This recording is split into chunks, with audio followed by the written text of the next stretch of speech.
Well, we moved to DeSoto in 1962, and our father bought a meat market.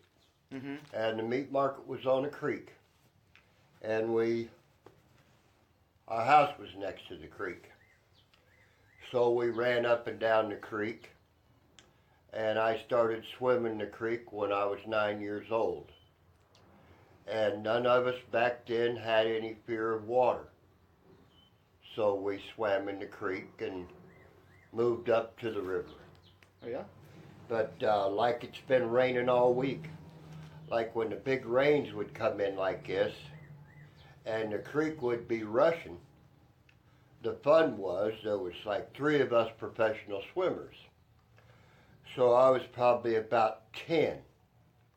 That's an awful young age to be doing something like swimming in the creek when big trees are going down it and everything else. But we jump off a 12-foot bank into the water, and you would go under, and about 50 feet your head would come back up.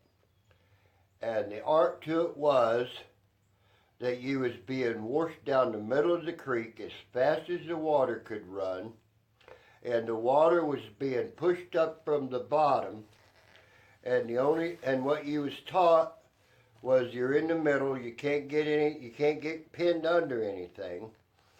So the water would just rush you down the middle of the creek, coming up from the bottom and moving so fast that you didn't have to swim.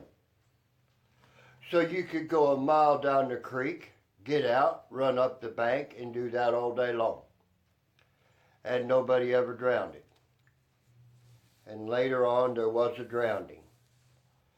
But it was all because of not teaching somebody what they needed to be taught about swimming. And that was your teacher would tell you would throw a stick in the creek or the river with the running water, and he would tell you to just do the same thing that stick did, go the same direction, and the current just takes you, and whenever you want to get out, you just swim to the edge. And all the drownings was because of panic. So what was the panic? Or what The caused panic the was when they went into the river or the creek when the water was rushing, or even if it wasn't. People panic water. But the panic was if they fell off into the river or the creek, their panic was they wanted to get back to where they fell in at and not ride the current to the bank. That's all it would have took, as long as they didn't panic. All the drownings was because of panic.